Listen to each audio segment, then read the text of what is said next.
to Secrets of Puppetry, okay. Just to give you a little precursor to this, this is what I've set up online is what I would have liked to have had when I started out puppeteering, almost 40 years ago. When I started in England, I was initially hired by Jim Henson in 1980 for the Great Muppet Caper, and then on to the Dark Crystal and such. But back then there were no real schools for teaching film and television puppetry. It was kind of a new thing still. Jim Henson had just done a Muppet Show, and so things were still kind of being invented a little bit. So as a teenager, when I was still at school, I would study how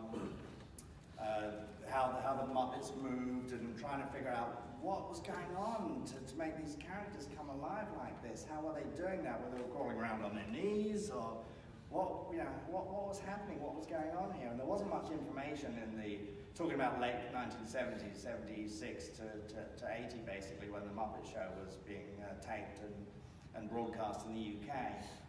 So I tried to make my own puppets as well. I had a lot of abandoned experiments, puppet experiments and things. But there was really nothing at all. So I self-taught in front of a mirror, basically, a little bit. Learned some of the techniques and mimicking the different puppeteer styles somewhat. So I was like halfway there. But when I used to visit Muppet Show, basically. I'd have days off school and visit Muppet Show, and which was on weird coincidence about 30 minutes from where I lived in North London. They got to know me, basically. I'd bring puppets along that I'd made, and Jim Henson would put my puppets on and work them and stuff back stage and all in the Muppet workshop. So when I left school, Jim Henson hired me. I think what I'd heard was he'd said, well, he's here all the time anyway, I might as well give him a job. So, which is what he did. And that was the great thing about Jim Henson. He just was really good at seeing potential in people and giving them opportunities to do their best. And he had this amazing knack of bringing the best out of everyone as well. That was just Jim. That's what he did. So that's kind of where Secrets of Puppetry came from. Now, so I basically learned on the job. My first ever project was the Great Muppet Caper. So I would assist the principal characters, assist Jim and Frank with Kermit and Fozzie and Piggy and all that kind of thing. But I would also double up when they had crowd scenes. So like Jim would have 5 different characters. So if he was doing Kermit, I would then do, say, Ralph the dog, and then Jim would come in and do the close-up with the lion. So we do the wide shots and stuff like that. But I made a lot of mistakes on camera and learned the hard way. And Jim was very forgiving. He was very good like that. But and then the Dark Crystal, which was the first animatronic film ever made, first all-puppet film, was sort of being developed at the same time as filming the Great Muppet Caper. So they had a 2-picture deal with Lou Grade, with the production company, with the financing, basically. So when we weren't filming the Great Muppet Caper, we'd be doing film tests and rehearsals for the Dark Crystal. And so Jim Henson and Frank Oz would give these puppet workshops for the Dark Crystal puppeteers, for all us Brits, basically. And so that is sort of the origins of Secrets of Puppetry. So a lot of what I put into my classes here came from the direct lineage of what Jim Henson and Frank Oz and the other puppeteers taught me back in those days. And so I learned all the basic Muppet stuff on the Great Muppet Caper. I learned how to do animatronics and creatures on the Dark Crystal. And the very next film that came into Elstree was Return of the Jedi. And so George Lucas and Robert Watts, the producer, they just basically took on a bunch of us Henson puppeteers without auditions or anything like that. I didn't even know what characters I'd be working in JEDI, and I don't think they knew either at the time, but they just hired us. I had like a 10-minute interview with Robert Watts, and that was it. So I went straight on to Return of the Jedi. Now, everything that I have done since, I think I'm still using the knowledge and information I got from those first 3 films. So, you know, I kind of owe everything to that golden era, so I'm very fortunate. But, you know, it's time to share that information and see who else gets inspired or wants to do this either just for fun, or, you know, for a hobby, or semi-professional, part-time, or even as a, you know, a full-time career. And a lot of people have asked me, you know, I wish I'd started this puppet thing sooner when you did, because I could be quite good at it by now, and I'm too old to do that now, and I think that's such a shame, because you're never too old to learn something new. You know, I'm just starting to learn some music production stuff now. I'm interested in that. I'm 55.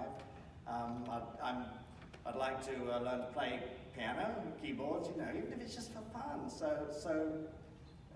There's plenty of room for new puppeteers as well. We all need new artists, new creatives. There's a lot of puppet things that haven't been done yet as well, puppetry styles and techniques. So I think we're in a good era right now where we can make our own shows. I mean, you know, it costs nothing now to get out your iPhone or whatever, or a small cheap camera, and you can shoot something now and put it on the internet. So it wasn't like that when I started. We barely even had home video cameras, you know.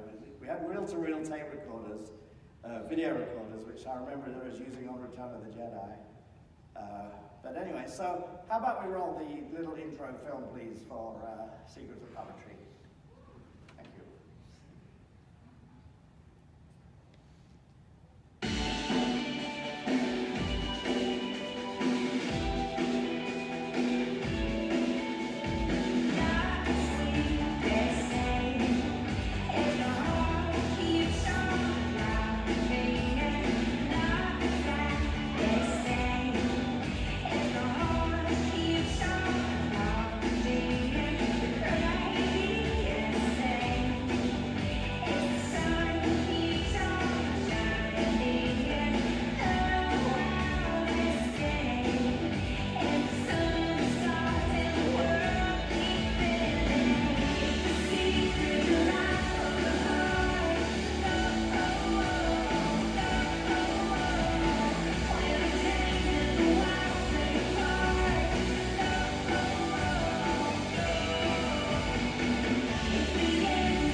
Puppeteer, you can be anything at any time. I mean, you know, I was kind of young in some of those shots because that was early 80s, 1980s. I started when I was 16.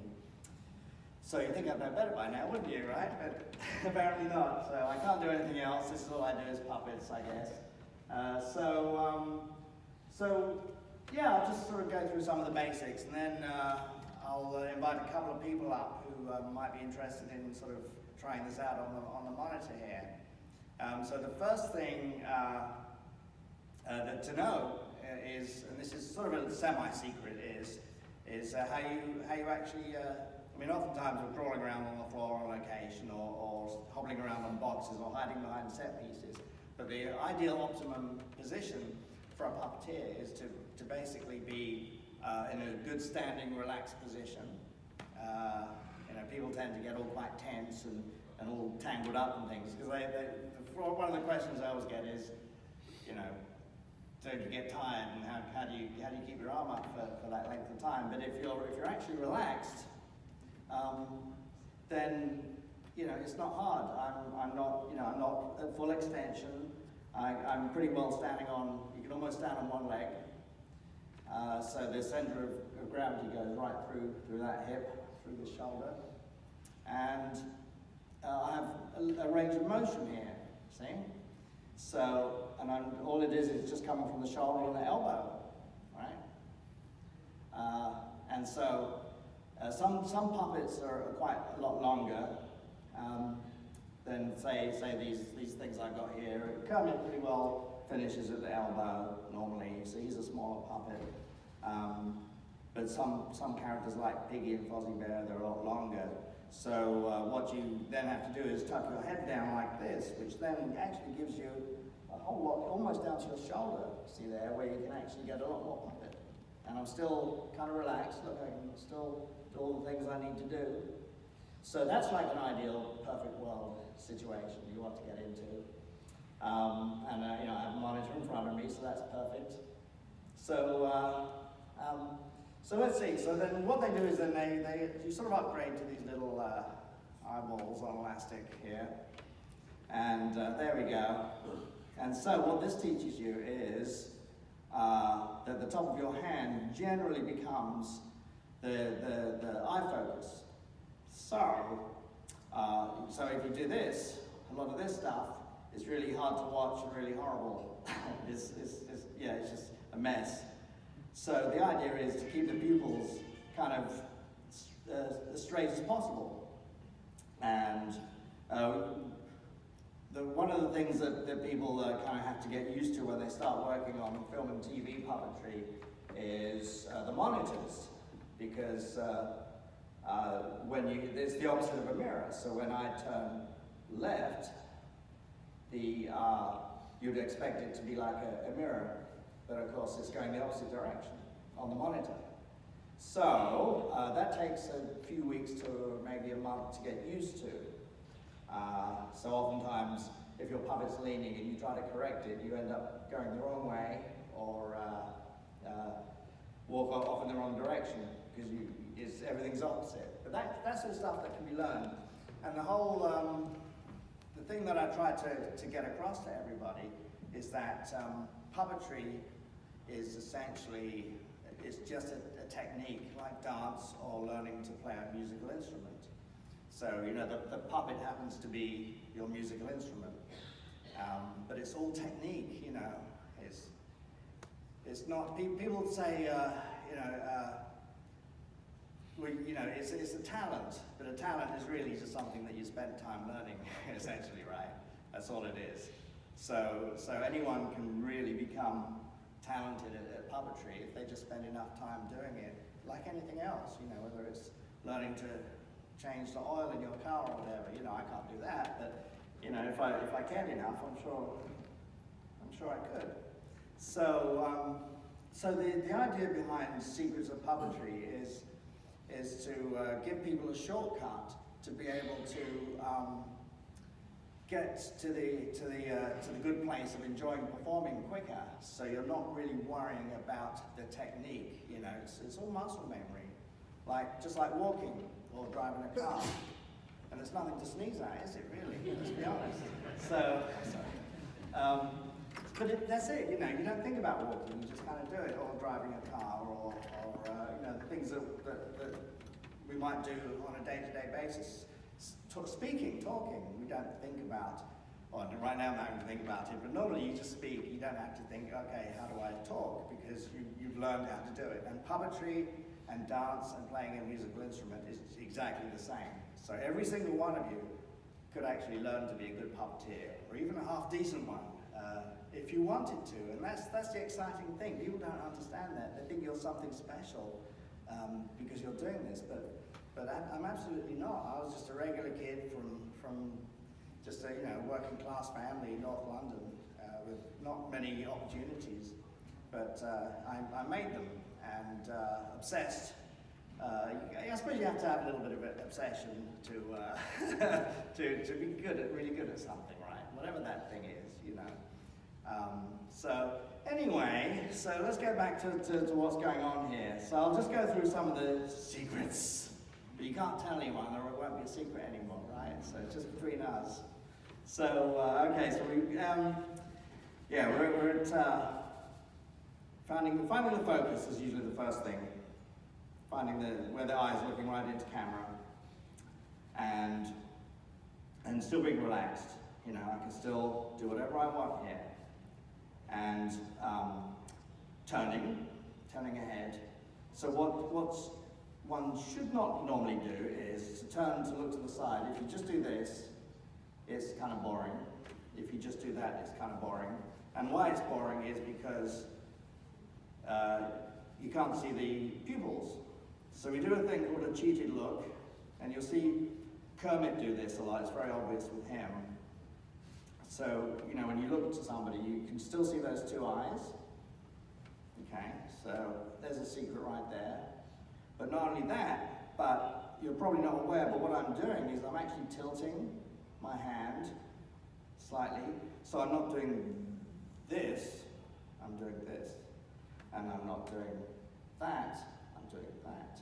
And it's just so much nicer to sort of have that little sympathetic kind of little arc. And it's so subtle, but you'll see all the Muppets doing it, and sometimes even in animation. I was an animator for several years, character animator at Pixar, and the puppetry that I had learned helped my animation, and then the animation that I'd learned there helped my puppetry, because essentially puppetry is going from pose to pose. It's a very clean way of communicating. You want to sort of, less is more, essentially. You don't want to do a lot of unnecessary noises that take away from the communication of what the puppet is thinking or what you want to say. So let's see, what else have we got? So we've done turns, okay, we've got that. The walk is a fun one. Sometimes when people start out, they haven't quite got it figured out. You'll see this sort of stuff going on. But usually it comes from the hips of the character. So like a Muppet walk would be just sort of this sort of thing like that. You'll see Kermit do it quite a bit, or depending on how fast they're going. But there's a little bob, usually. So, and then if you want to take it a little bit further, you can sometimes the character will sort of have a left and a right foot. They might do something like this. It's a slight left and a right kind of thing. But what's happening here is essentially the wrist is leading, okay? So to slow it down, if I'm walking towards you right now, you see on the monitor, on the screens, that there's like a little sort of, but the eyes are pretty much staying forward the whole time. They're not going like this, okay? Or they're not going like this, because it's distracting. They're just looking at you saying, yeah, okay, I'm just walking towards you, So it's a little wrist lead, essentially. And it's almost like it's pivoting sort of from here, okay? But the pupils are moving less, essentially, so it's easier to read. It just makes it easier to communicate. So if I'm singing a song or whatever, or talking to you, then, you look at the eyes and it's just so much easier. And this is a move that you'll see Muppets do a lot when they're dancing. You'll notice that a lot, okay? When they're doing that, and the fingers are kind of relaxed. And depending on what kind of puppet you have, sometimes you have to, fit your hand inside in different ways. Again, in a perfect world, you're just kind of like this. And so it pivots from the wrist here. Like 1, 2, 3, 4, 5. And there's a slight forward push on the knuckles usually there. See, they're just moving forward a little bit. But the reason for that is it keeps the eyes straight on the top of the head, so they're not going up like this. So you're kind of pushing down on the thumb a little bit, and a nice relaxed position is what you want. And that's basically what Kermit is, as you know. and it's very, very relaxed. The other thing that some people, this is a little more advanced, but what I think is fun is that depending on how you hold your hand or your positions, you can kind of get different kinds of motions. There's this, like Moki in Fraggle Rock, I don't know if you know the show too well, but the puppeteer for her, she tends to work her like this, and it gives her those sort of motions like that. And that's how Moki moves when she's doing all her singing and her artistic endeavors. So that kind of gives you a different feel. For Yoda, Frank Oz had to sort of brace his hand inside the skull, like this. So, and the eyeballs would be right in here. Yoda's eyes were right here. And there was a little wire that came out from Frank's thumb into the lower lip, which would give sort of not only a jaw movement, but also a slight, see, you can get all this extra isolation here from the lip. And so he didn't really have any top lip movement, but he could squish that lower lip into the upper lip and go, yeah. So and then this was doing the eyebrows up here. He was working the eyebrows with his finger. So in The Empire Strikes Back, Frank was worried about doing eyebrow sync like that. Every time he talked, he was concerned that the eyebrows were going up and down. So he tried to isolate it a bit more in Return of the Jedi. So, but when you know like how the hand is held, you can sort of almost see why Yoda moved the way he did. Yes, Yoda.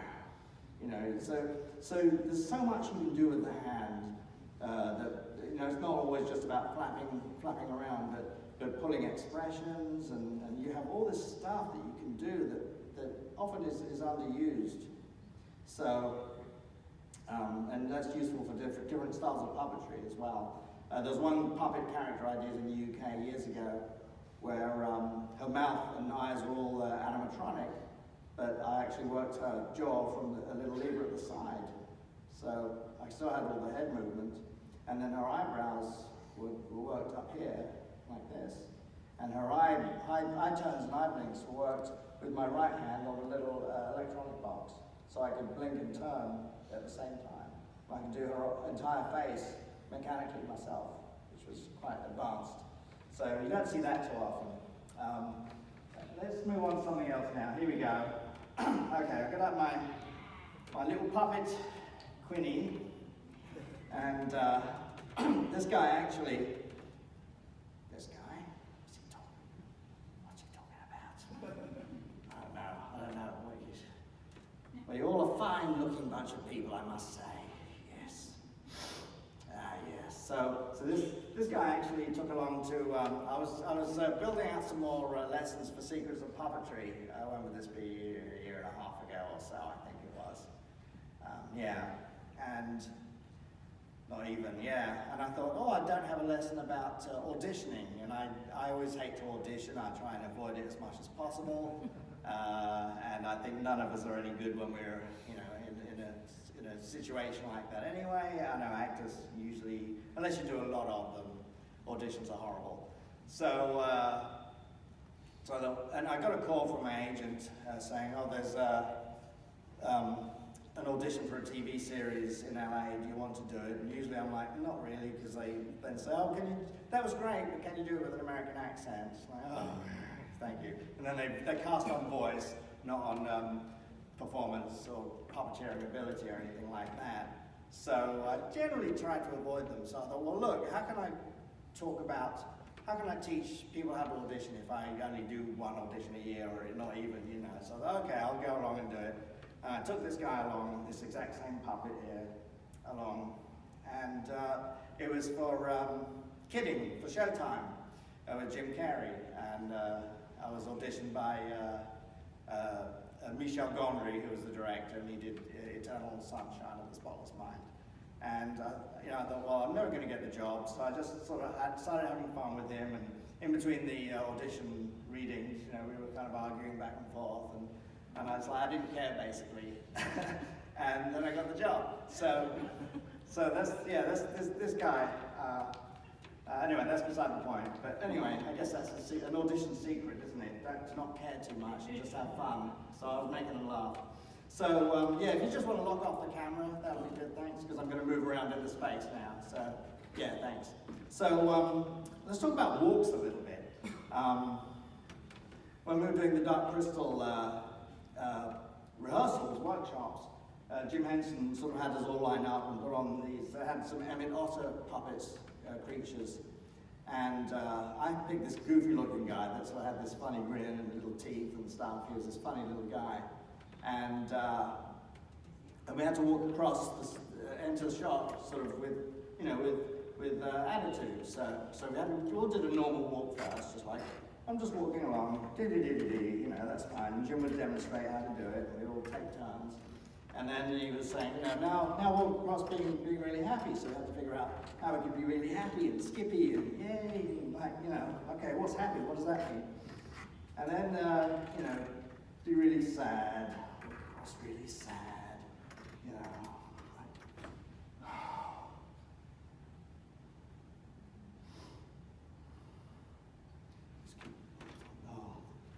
getting the gravity on the whole thing, you know, going really down, really down. So anyway, I had this puppet that just looked so happy and goofy, and he just had this stupid grin on his face. No matter what I did, I couldn't get him to look really sad. And Jim was like, what do you do, Michael, what are you doing? Give me that puppet. So he put it on, and he did the same thing, and he tried to make him look really sad, or really angry, I forget what it was.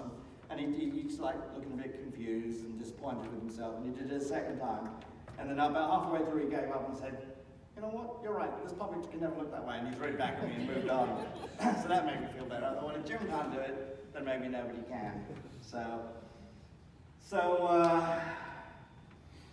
Yeah, so where are we at now? And we have these horrible things with these arm rods here. It's like, okay, what do you do with these guys? Oftentimes, people will just sort of hold them out in some weird position, and they'll do the whole thing like this, and their arms are looking really unnatural, or they'll be sort of some weird, like, you know, like some position up here that doesn't even look right. So, so what you do is you find a home base. Another little secret. You find a little home base for the hands that just sort of feels relaxed and isn't not too distracting. Not too distracting, so you're not looking at the hands all the time. Yeah. Sometimes we'll pin a hand to the body. I'll show that guy in a minute. Or you can get an assistant to help you with the hands. But there's so much you can do, you know. Sometimes you can use the edge of frame like that, you know. Often we'll do that. We'll do tricks like that. But they're usually underused, you know. People can get a lot of expression out of using hands and learning to use the rods. And you can pace up and down, like, what do you think? Pacing up and down, not getting impatient. So I teach a bit about using rods and how, and other things, let's see, like, you can get like a little walk out here, a little run, you know. So there's a lot you can do. Stop it, leave my hands alone, people clap. Sometimes you get it rigged up right. Muppets would often have clappers where they'd be on a little spring and a little sort of pivot at the bottom, but you can stop that now, it's looking silly. Please stop. My hands. So, yeah, one thing I did assisting Kermit one time, I think it was for, they were doing some like middle bits for ballet, I think it was Cinderella, so it was Kermit and Piggy in a box watching the show, and Kermit had to clap. And I thought, well, it'd be, you know, he's at a ballet, I'll just do this little polite, one-handed sort of clap thing, you know. I was doing both rods, so I was able to sort of work them properly, but he thought it was the funniest thing. He said, Michael, that's such a polite clap. But he liked it, so he kept it in, I guess. So anyway, so those are sort of the essential things. Let me talk about looks as well. We have you know, you kind of need to learn, you know, where to look. and how to find the camera again. So that's those are some lessons that we have as well. I'll talk a little bit about lip sync too. We didn't quite get into that. So with lip sync, less is more, okay? So you don't want to do every single syllable, otherwise it's really silly and it looks like rubbish, right? So you don't want to do that, or it can be a little jerky and nervy, and if that's the character, then that's fine. You can be all kinds of weird stuff, but normally you want it to be as easy to read and soft as possible, nice and friendly, and so that you're not thinking about lip sync all the time, okay? Yeah. So if you took the word establishment,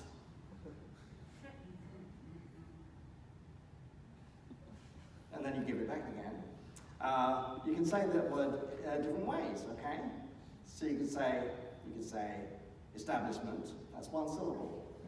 If it's in the middle of a sentence, like really fast, you can say establishment and only use one syllable for it, not notice. I think I got away with one syllable there when I said establishment, maybe that's two, okay. But anyway, that looks horrible, so saying establishment with one syllable is not good. You can get away with two though, establishment. Hang on, that was three. Establishment, that was three as well, establishment, two, there you go. So if you're saying it really quickly, you can sort of get away with two syllables, establishment. But three is not bad, establishment.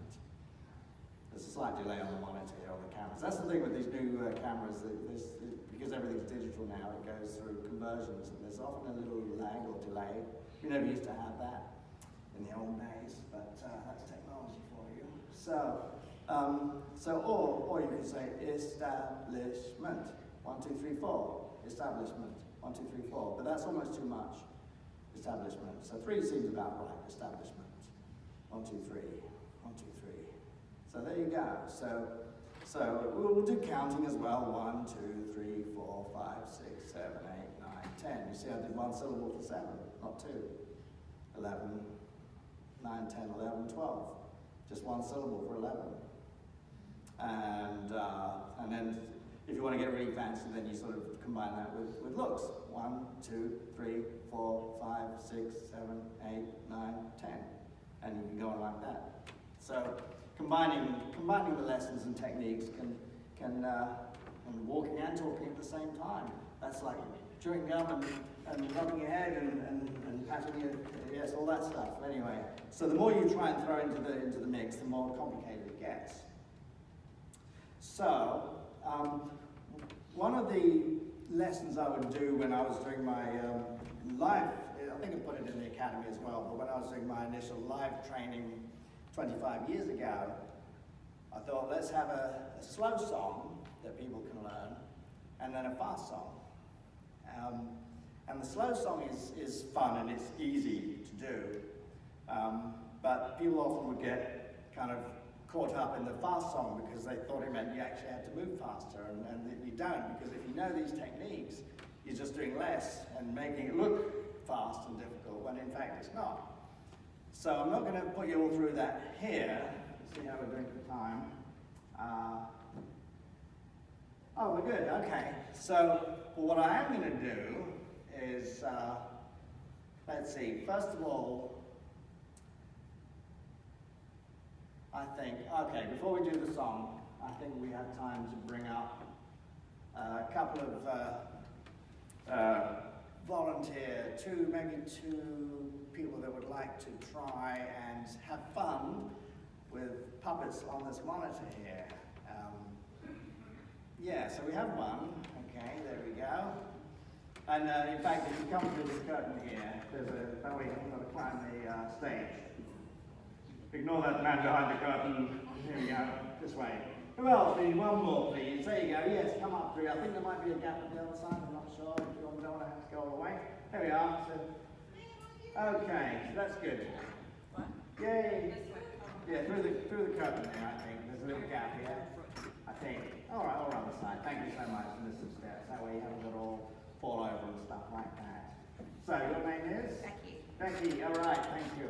And of course, Chris. So, Chris is actually a secret of Don't tell them that. I haven't done enough work. He's an alumni. But, see what very beginner. Excellent. This is good. Okay, so, all right.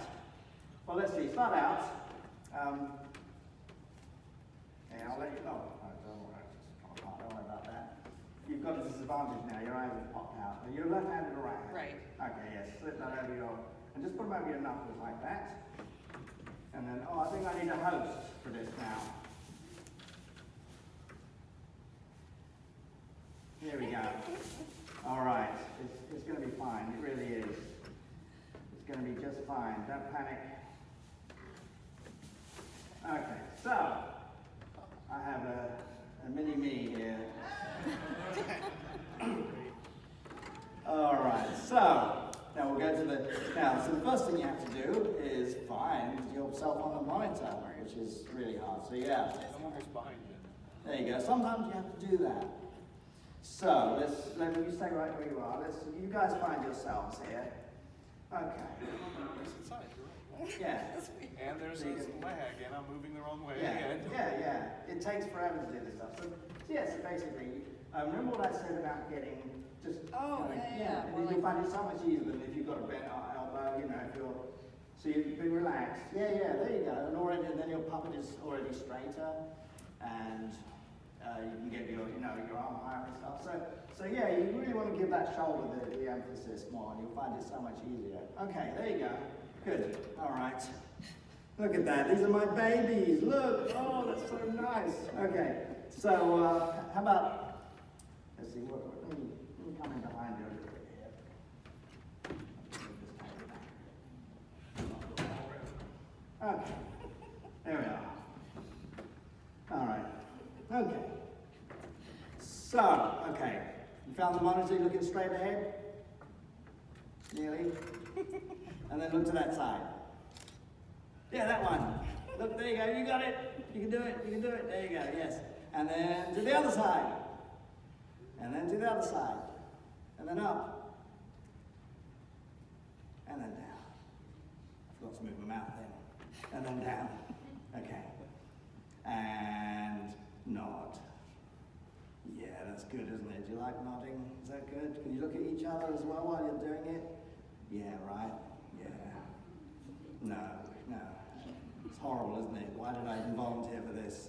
What's wrong with me? What am I thinking? I'm so embarrassed. Oh dear. Yes. Yeah? Yeah? No? Maybe? How about a nice happy little bounce? How about we just, because that's kind of good for getting you relaxed. Just, find that nice doing.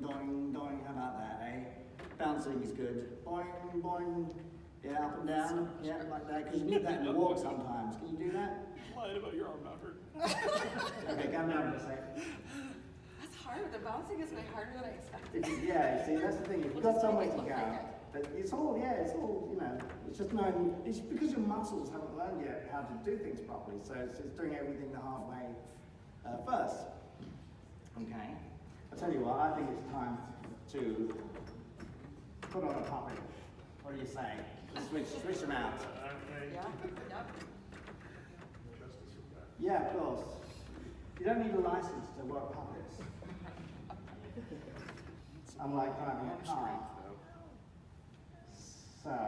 Best part is I don't have to see everybody watching me I because know. I'm doing this. So I'll tell you what, before you put them up, get some blood back in your arms, and let's run the slow song, please. And watch this piece, because this is sort of a good lesson in. Well, you already seen this, of course, but this is a good lesson in how to keep things really simple and give yourself time to think with the moves and stuff. So we'll play this little video. Which was something I used in my teaching. It should be on the monitor.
doing some nods. Look at that. They're nodding. How about that? Right? Okay, there we go. Can we count that as our version? So yeah, this is one I made earlier, right? There's only like 2 minutes or 2 and something minutes long. It'll seem like 10 minutes to you. But I'll tell you what, I'll take the middle guy. How about that? And let's get our frame up again, and let's find our positions, and then you can just kind of be there. Yeah, so getting as close as you can without. There you go. See, I'm turning my body sideways to help you guys fit in. Okay? And we're going to do this song, and it's going to be really.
At the end because we're all really happy. Nice nods. Yeah, look at that. Eh? All right, give everybody a clap there. Yeah, well done.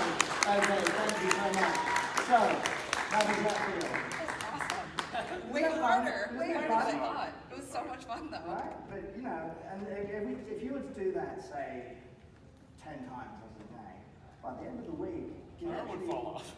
Your arm would fall off. You got 2 arms, but you will actually notice little improvements each time. Because your muscles are subconsciously learning how to behave. Even getting off and on the monitor, it was easier to be like, oh, that's where I am, and that's Yeah. how I. That was my hardest part. It throws you off entirely, but it's a really hard thing. But well done, and thank you.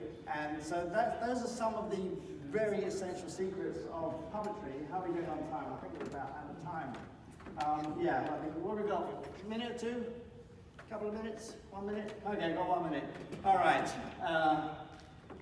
Any questions about puppetry at all? Like, we've got 1 minute. Does anybody want to know anything? Yeah, okay, what we got? When you're doing movies or television, you always know what you look like. Are you able to see yourself? Yeah, so we always, that's the number one thing when we're doing film or TV work. We always need to see a monitor. So the first thing is try and get as comfortable as you can, like get a seat or a box or get your position, and then try to see a monitor. So whenever we don't have a monitor or it goes out, we all start panicking, like we've lost our oxygen supply or something. You know, we have a lot of monitor guys on set. Sometimes we now use wireless monitors as well if we're on location. We did some commercials a few years ago for Toyota, and I was playing Dr. T, driving a real car, with dancers, Rio dancers all around us. And, Kermit and Rizzo were Gonzo in front, and there was, I forget the actor who was dancing in front, but I was blind. Well, I had a wireless monitor, but it cut out during the take, and the engine wasn't running, but the brake was off, and the guy was pushing the car from behind. So it was like Dr. Teeth was driving, because I was actually steering the car. But the monitor went out, and I couldn't hear when they were going to cue me to put the brake on, so I wouldn't run over everybody, and I couldn't hear the cue, and the monitor cut out, and I thought, I'm going to run over everybody with a puppet, and we're all going to die. So I thought, well, maybe I'd just better hit that brake anyway to be safe. So you've always got to see what you're doing, no matter what. Because that's, but the good thing is you're seeing what the audience sees, and you're seeing what the director sees as well.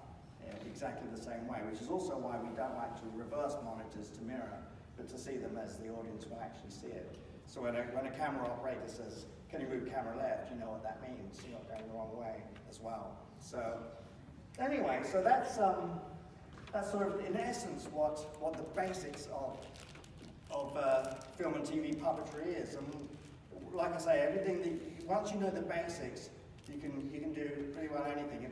A lot of the principles apply for glove puppets, rod puppets, even to a lesser degree string puppets as well, marionettes.